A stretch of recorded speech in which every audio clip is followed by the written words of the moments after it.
Marcus Hale parked his faded county maintenance truck beside the old railway depot just as the first rays of sunlight crept across the empty lot. He checked his watch, then glanced at the folded auction notice in his calloused hand. Beside him sat his 10-year-old son, Ethan, quietly reading a library book while chewing the last bite of a homemade biscuit wrapped in wax paper. The depot looked forgotten, with cracked brick walls and rusted steel beams stretching toward the sky like broken fingers. Most people driving past barely noticed it anymore. To everyone else, it was another abandoned piece of land waiting to disappear beneath weeds. To Marcus, it was something else entirely. Inside the courthouse annex, rows of polished shoes clicked across marble floors. Men in tailored suits chatted confidently over fresh coffee while discussing commercial investments and land values. Marcus noticed the curious stares the moment he stepped through the door wearing worn denim, faded work boots, and a county road department jacket with reflective stripes across the shoulders. Someone whispered. Another laughed. One investor looked at Marcus, then at Ethan before quietly muttering, "Wrong building." Marcus pretended not to hear. A woman at the registration desk barely looked up before asking, "Maintenance deliveries use the back entrance." "I'm registered for the auction," Marcus answered calmly, sliding over his bidder card. Her eyebrows lifted. She checked the paperwork twice before handing him his paddle. "I'm surprised," she admitted. Marcus smiled politely. "So am I." They were directed to seats near the back wall, while every major investor occupied the front rows. Ethan leaned closer. "Dad, are we supposed to sit back here?" Marcus shrugged. "A good decision doesn't care where you're sitting." Ethan nodded, though he wasn't completely sure what his father meant. The auction began. Parcel after parcel sold quickly. Commercial buildings. Farmland. Residential lots. Every winning bid drew applause. Then the auctioneer cleared his throat. Parcel 21. A faded photograph appeared on the projector. The image showed nothing but a narrow gravel service road running beside an abandoned rail line. The description sounded almost laughable. Approximately 15 feet wide, 600 yards long, no structures, limited independent development potential. Several investors chuckled before the bidding even opened. Opening bid, $5,000. Silence. No one moved. The auctioneer waited. "Any interest?" Marcus slowly raised his paddle. "I'll take it." Heads turned immediately. Someone near the front laughed loud enough for the room to hear. "The road worker wants the road." More laughter followed. The auctioneer acknowledged the bid. $5,000? A developer near the aisle lazily lifted his paddle. $5,500. Marcus answered immediately. $6,000. The room became quieter. Not because the property mattered. Because people had started watching Marcus instead. A sharply dressed executive sitting near the front leaned back in his chair with an amused smile. His name was Victor Langston, president of Langston Development Group, the largest commercial builder in the county. He looked Marcus over slowly. "You planning to pave your own kingdom?" The room laughed again.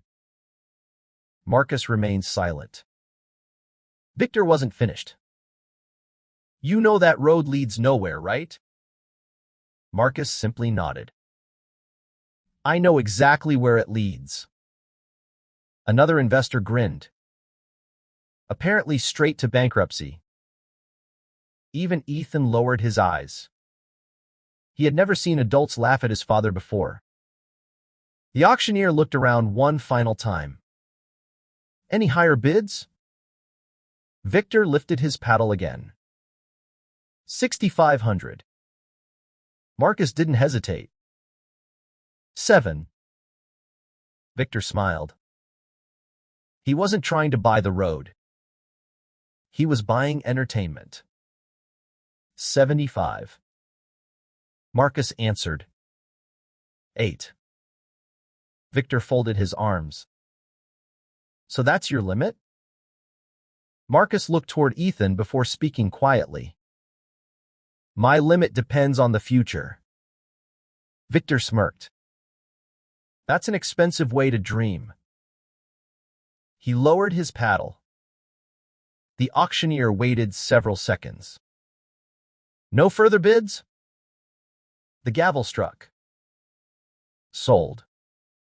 Marcus Hale became the owner of 600 yards of abandoned gravel road. The room erupted into laughter. Victor walked past Marcus on his way out, stopping just long enough to speak where everyone could hear. I've made bad investments before. He smiled. But never one that came with weeds already included. Marcus picked up the folder containing the deed without saying a word. As he and Ethan walked toward the parking lot, Ethan finally asked the question he'd been holding inside. Dad? Yeah? Did we just waste everything? Marcus looked across the abandoned road stretching into the distance before answering. No. He folded the map carefully. We just bought the only key nobody else realized was still in the lock. Marcus drove home without saying much. The deed rested inside a weathered manila folder on the passenger seat while Ethan stared out the window, watching miles of farmland roll past. Finally, he asked, why would anyone sell a road if it might be important someday? Marcus smiled faintly. Because most people only value what's useful today. Their small farmhouse stood on the edge of Ashford County, surrounded by aging oak trees and a fence Marcus repaired almost every spring. The porch leaned slightly to one side, and the roof showed patches from repairs made over the years instead of replacements they couldn't afford. Life hadn't been easy since Ethan's mother, Claire, passed away 4 years earlier. Marcus had learned to cook, clean, work overtime, and raise a son while keeping grief locked quietly behind tired eyes. That evening, he opened a heavy steel lockbox hidden in the bedroom closet. Inside were birth certificates, insurance papers, Claire's handwritten letters, and every important document the family owned. He carefully placed the auction deed inside. Ethan watched curiously. You protect that road like it's treasure. Marcus closed the lid. Sometimes paper is worth more than gold. The next morning, Marcus returned to work clearing drainage ditches after a heavy rainstorm. Most of the crew had already heard about the auction. His supervisor chuckled. So I hear you're a real estate mogul now. The others laughed. One worker asked if Marcus planned to charge squirrels rent for crossing his road. Marcus laughed with them. He never argued. He simply picked up his shovel and went back to work. People often mistook silence for surrender. Marcus knew better. Every Thursday evening, he and Ethan visited the county library. While Ethan finished homework, Marcus disappeared into the archive room. Old maps. Transportation studies. County planning records. Retired engineering reports. The librarian, Mrs. Howard, had grown used to seeing him surrounded by stacks of dusty files. You've been researching that road for months, she observed one evening. Marcus nodded. I'm trying to understand what everyone else overlooked. She smiled.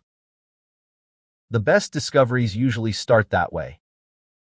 Weeks turned into months. Marcus slowly uncovered forgotten pieces of history. 30 years earlier, the railroad had proposed expanding freight service through Ashford County. The project had failed after funding disappeared. But one recommendation appeared again and again inside engineering reports. If freight traffic ever returned, Every industrial site on the eastern side of town would require access through that same gravel road. Marcus copied every document, every map, every survey.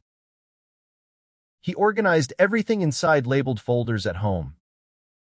Not because he knew exactly what would happen, because he believed preparation always beat prediction. Years passed. Nothing changed. The abandoned road remained exactly as everyone remembered it. Grass pushed through cracked gravel. Wildflowers grew along the edges. Teenagers occasionally parked there after football games. People continued joking about Marcus's $1 million driveway. Even Ethan started wondering. One afternoon, while mowing weeds along the roadside, he finally asked, "Dad, what if everyone was right?" Marcus stopped the mower. "What do you mean? What if this really is just an old road?" Marcus looked toward the distant tree line. "For most of my life," he said quietly, "I've repaired roads people never noticed." Ethan listened carefully. They only realize a road matters after it's gone. Across town, Victor Langston's business empire continued expanding. Shopping centers, apartment complexes, office parks. Every year his company purchased more land east of Ashford. Board meetings grew larger. Investors grew richer. Victor became one of the county's most respected businessmen. Yet one unfinished project remained pinned to the wall inside his private office. East Ridge Commerce Park, a development worth nearly $60 million. Everything was ready. Funding, investors, contracts. One problem remained. The engineers still hadn't found practical legal access into the property. Victor wasn't worried. "There are always options," he told his board confidently. He never imagined one quiet county worker already owned the simplest solution. 8 years after the auction, Marcus received an unexpected knock at his front door. Standing outside was a sharply dressed man carrying a leather briefcase. "My name is Daniel Brooks." He extended a business card. "I represent Langston Development Group." Marcus invited him onto the porch. Daniel got straight to the point. "We'd like to purchase your service road." Marcus raised an eyebrow. "I thought it was worthless." Daniel smiled politely. "Business priorities change." He opened the briefcase. Inside sat a purchase agreement. Offer price: $45,000, more money than Marcus had ever seen offered at one time. Enough to replace the roof. Enough to buy a reliable truck. Enough to eliminate years of financial pressure. Marcus looked at the contract for several long seconds, then quietly slid it back. "I'm not interested." Daniel blinked. "You haven't even negotiated." Marcus smiled. "Neither has your company." Daniel left confused. Back inside, Ethan stared at his father in disbelief. "You turned down $45,000? Marcus looked toward the lockbox in the closet. "No," he answered softly. "I turned down the first offer." The phone inside Daniel's car rang before he reached the highway. Victor Langston answered immediately. "Well?" "Daniel Sahu." He said no. Victor's confident smile disappeared for the first time in years. "Interesting." He leaned back in his chair. "Then I suppose we'll need to find out exactly what Mr. Marcus Hale thinks that road is really worth." Victor Langston wasn't a man accustomed to hearing the word no. For nearly 20 years, every negotiation had ended the same way. If the first offer failed, the second was larger. If money wasn't enough, influence usually was. Someone always folded. He expected Marcus Hale to be no different. A week later, another black SUV rolled into Marcus's gravel driveway. This time Victor came himself. His tailored charcoal suit looked strangely out of place beside the faded farmhouse and rusted pickup truck parked under an old maple tree. Marcus was replacing a section of fence when Victor stepped out. "You work even on weekends?" Marcus hammered another nail into the post. "Fences don't repair themselves." Victor smiled politely. "I admire hardworking people." Marcus glanced up. "No, you admire profitable people." For a brief moment, Victor's smile faded. Then he recovered. "I'll make this simple." He handed Marcus another contract. $120,000. Marcus didn't even open it. Victor continued. "Your son's college?"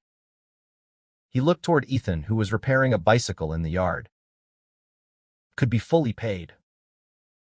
Marcus quietly laid his hammer on the fence rail. "My son's future isn't for sale." Victor folded his hands. "I'm buying a road." "No," Marcus replied. "You're buying access." Victor studied him carefully. "So you do understand." "I always did." Victor left with the unsigned contract. That afternoon, he gathered his engineering team inside Langston Development's headquarters. The lead engineer spread aerial maps across the conference table. "We've examined every possible entrance." He pointed toward a large section outlined in red. "The Eastern Road is still the cheapest, safest, and only option meeting state transportation standards." Victor frowned. "What about another entrance?" The engineer shook his head. "The river blocks the south." He pointed again. "The rail corridor blocks the west." Another marker. "The protected wetlands block the north." Finally, he tapped Marcus's narrow strip. "This road connects everything." Silence filled the room. For the first time, Victor realized the county worker hadn't bought a useless road. He had bought leverage. Months passed. Construction equipment began arriving anyway. Survey crews marked nearby land. Utility companies installed water and electrical lines around the future development. Large signs appeared beside the highway. "Coming soon, East Ridge Commerce Park." Newspapers celebrated the announcement. Local television stations called it the biggest private investment in county history. Marcus simply kept going to work. Each morning he cleared storm drains. Each evening he mowed his grass. Each Thursday he visited the library. Nothing about his routine changed. Ethan, however, had changed. Now 16, he understood much more than he had as a child. One evening, he spread maps across the kitchen table. "Dad?" Marcus looked up. "You've known this would happen." Marcus nodded. "I hoped." "You weren't guessing." "I was preparing." Ethan traced the narrow gravel road with his finger. "If they need this..." He looked at his father. "Why haven't they just taken it?" Marcus leaned back. "Because ownership still matters." He opened another folder filled with carefully organized documents. Original surveys.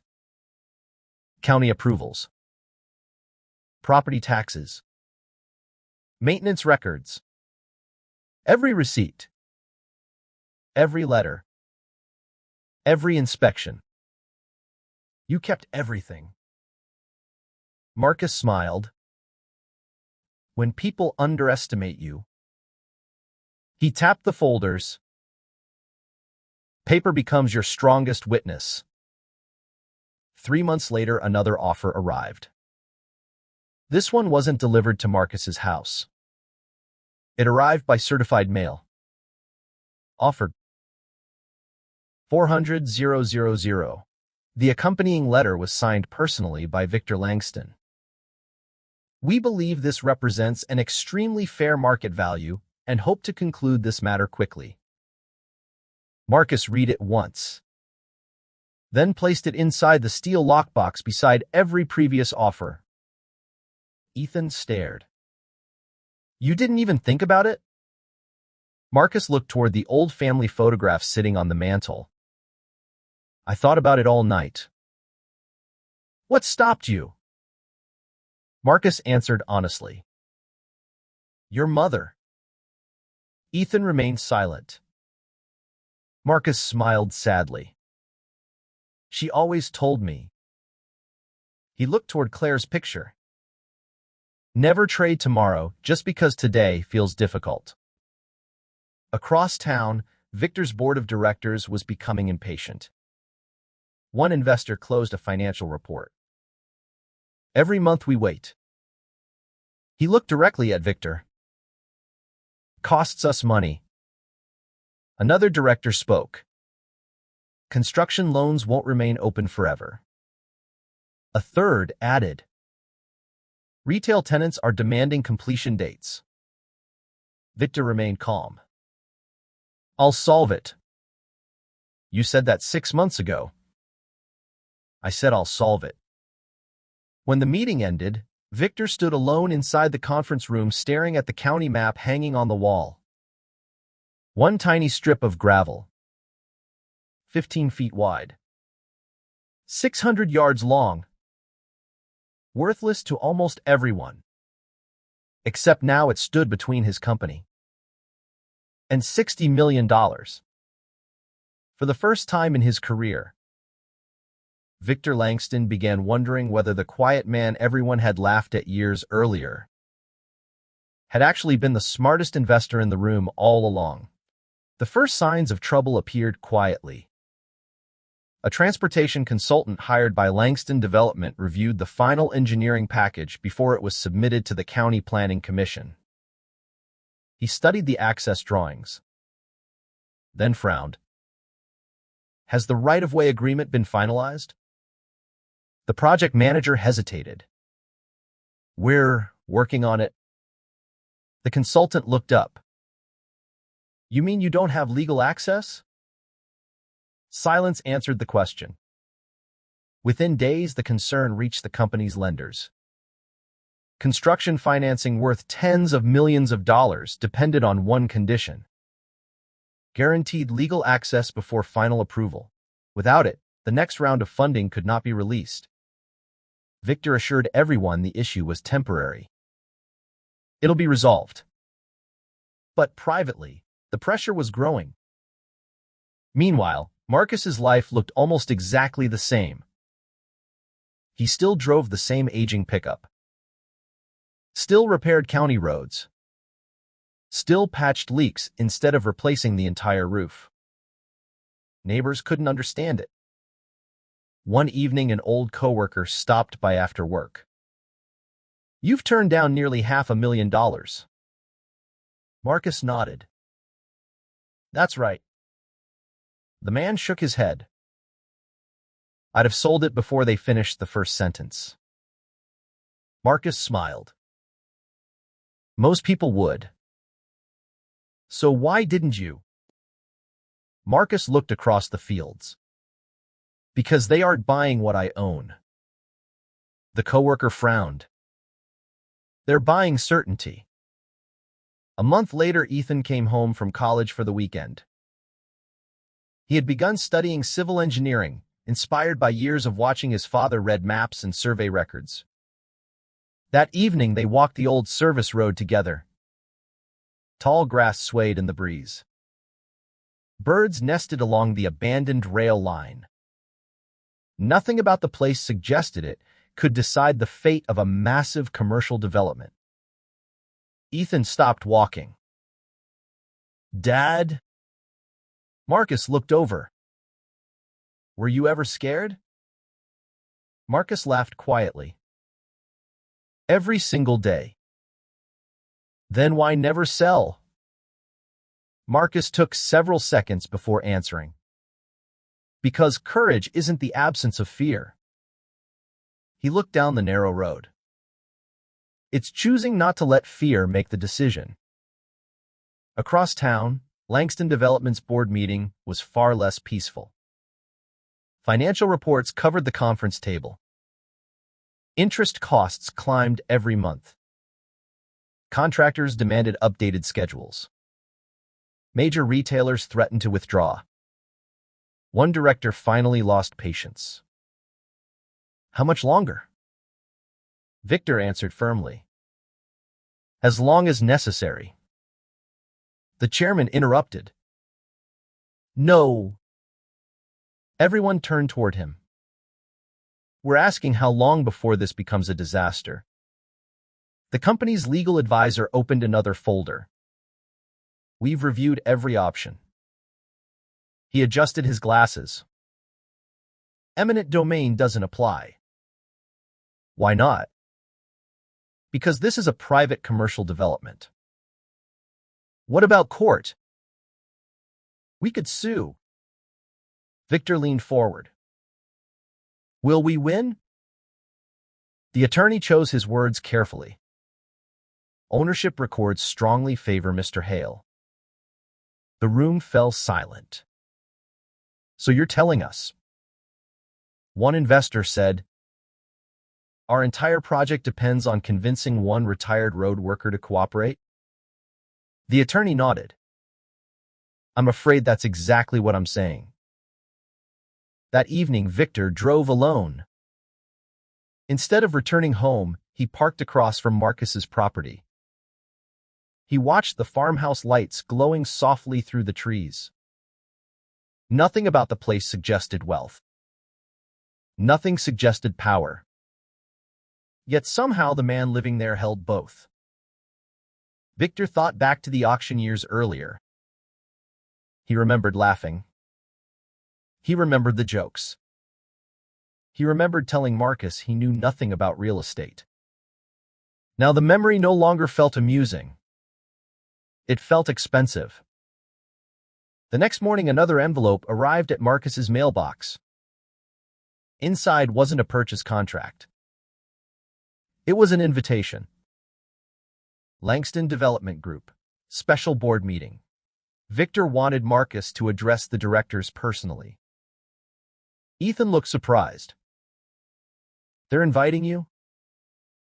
Marcus smiled. No. He folded the letter neatly. They're inviting the owner. For the first time since buying the Forgotten Road years earlier, Marcus wasn't walking into the room as the man everyone underestimated. He was walking in as the one person every millionaire in that building needed. Victor arrived early. Not because he needed more time. Because for the first time in years, he wasn't sure how the meeting would end. The boardroom overlooked downtown Ashford through floor-to-ceiling windows. Normally, the view reminded everyone how much Langston Development had built. Today, no one admired the skyline. Every eye was fixed on the financial report spread across the polished table. Construction loans were accumulating interest. Contractors were billing for idle equipment. Retail tenants were asking for answers. One investor broke the silence. How much has this delay cost us? The chief financial officer cleared his throat. Just over $6 million. The room grew noticeably quieter. Another director leaned forward. And if we don't resolve it this quarter? The answer came without hesitation. We could lose several anchor tenants. Victor folded his hands. We're meeting with Marcus today. The chairman looked directly at him. Then let's hope this conversation goes better than the last three. At exactly 10 o'clock, Marcus walked through the front doors. He wore the same clean work boots, the same simple button-down shirt, the same quiet expression. Only one thing had changed. No one asked him to use the service entrance. The receptionist stood immediately. "Mr. Hale." She smiled nervously. "They're expecting you." Marcus thanked her politely. As he crossed the lobby, employees who once barely acknowledged him now watched respectfully. Power hadn't changed Marcus. It had changed everyone else's behavior. Inside the boardroom, Victor stood to greet him. "Thank you for coming." Marcus shook his hand. "Thank you for asking." The directors introduced themselves one by one. Marcus recognized several faces from the auction years ago. Back then they had laughed. Today none of them smiled. The chairman spoke first. "Mr. Hale?" He paused. "We'd like to reach an agreement that benefits everyone." Marcus nodded. "So would I." Victor slid a purchase agreement across the table. $900,000. Several directors exchanged confident looks. Surely no one would refuse nearly $1 million. Marcus read the first page carefully, then closed the folder. "I'm not selling." A heavy silence settled over the room. Victor leaned forward. "Name your price." Marcus looked around the table. "My price isn't a lump sum." One director frowned. "What does that mean?" Marcus unfolded a map. He pointed to the narrow access road crossing his property. "You don't need my land." He tapped the map again. "You need permission to use it." The directors watched quietly. Marcus continued. "I'll grant a permanent right-of-way." Victor listened carefully. "But ownership stays with my family." The company's attorney picked up his pen. "What are your terms?" Marcus had already written them down. $8,000 per month. Adjusted every 5 years for inflation. The agreement transfers automatically to my heirs. Your company pays all construction, maintenance, insurance, and legal expenses related to the roadway. And if the road is ever expanded... He looked directly at Victor. "A new agreement must be negotiated." The room remained silent.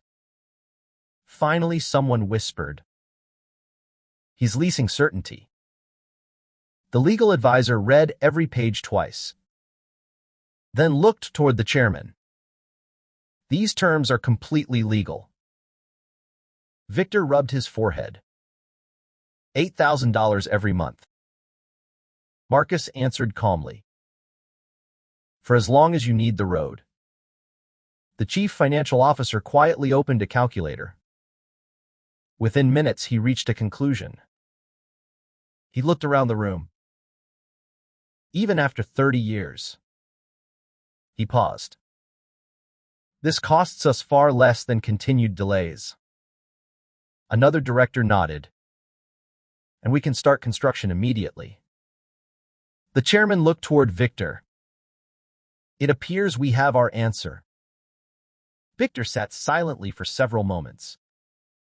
Years earlier, he had laughed at Marcus for spending a few $1,000s on an abandoned road. Now his company was preparing to pay that same man every month simply to use it. He finally stood. "You planned this?" Marcus smiled gently. "No.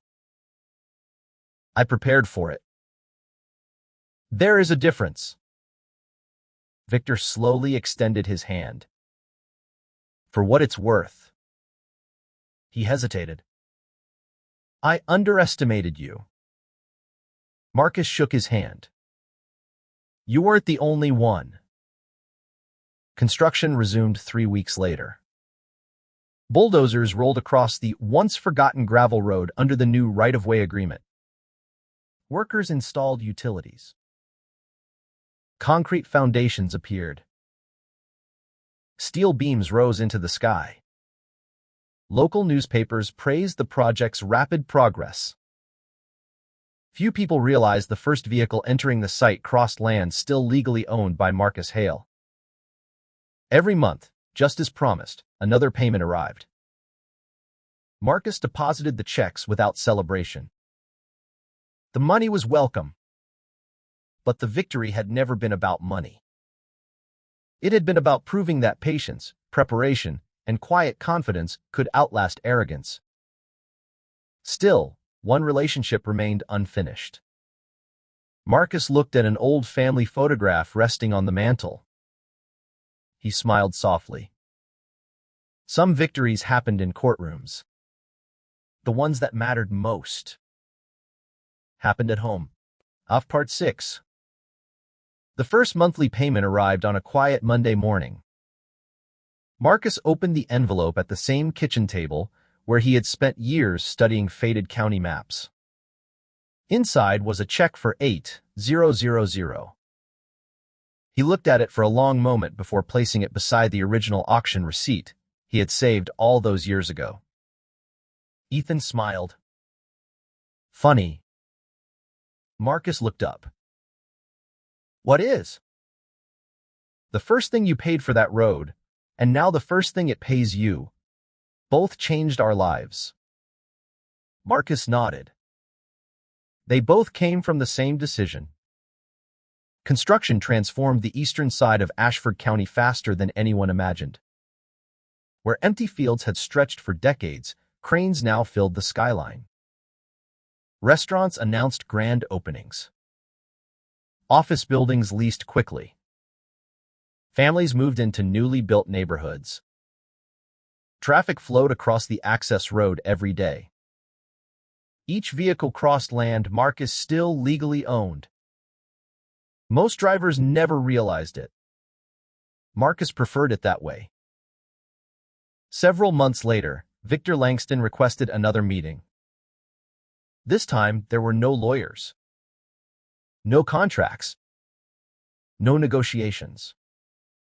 Only coffee. Victor looked older than Marcus remembered. The pressure of the project had left its mark. I owe you something, Victor admitted. Marcus raised an eyebrow. A payment? Victor laughed quietly. No. He paused. An apology. Marcus remained silent. I judged you because of your job. Victor looked down at his coffee. I assumed education belonged only to people with expensive offices. Marcus answered gently. That happens more often than people admit. Victor nodded. I spent years believing wealth made me the smartest man in every room. And now? Victor smiled. Now I know patience can outperform money. Not everyone celebrated Marcus's success. Some people claimed he had simply been lucky. Others insisted anyone could have made the same investment. Marcus never argued. He simply continued living the same life. He still drove his old pickup. Still volunteered on weekends repairing playground equipment. Still visited the public library every Thursday. The only real difference was what happened whenever he walked through town. People who once ignored him now stopped to shake his hand. Children pointed toward the new shopping center and proudly told friends. That road belongs to Mr. Hale. Marcus always smiled politely, then changed the subject. One Saturday afternoon, Ethan drove his father to the old auction building. The courthouse annex had been renovated. Fresh paint covered the walls. The auction room looked smaller than either of them remembered. They stood quietly near the back row. The same seats, Ethan said. Marcus nodded. I remember. You remember them laughing? Marcus smiled softly. No! What do you remember? Marcus looked toward the front of the room. I remember looking at you. Ethan frowned. Why? Because that day wasn't really about the land. Marcus placed a hand on his son's shoulder.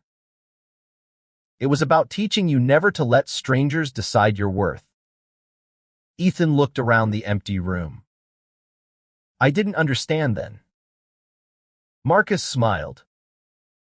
I know. I do now. Months later, Ethan graduated with honors in civil engineering. When he accepted his diploma, Marcus applauded louder than anyone in the audience. After the ceremony, Ethan handed his father a framed certificate. Marcus looked confused. This isn't my graduation. Ethan smiled. No. It's yours. Inside the frame was a copy of the original auction receipt. Beneath it, Ethan had written a single sentence. The greatest investment wasn't the road. It was the lesson that believed in tomorrow when everyone else laughed today. Fuck. Marcus's eyes filled with tears. Not because of the words. Because he finally understood something that had taken nearly 20 years to see. The road had secured his family's future. But the example he had set would guide generations long after the last car crossed it. End.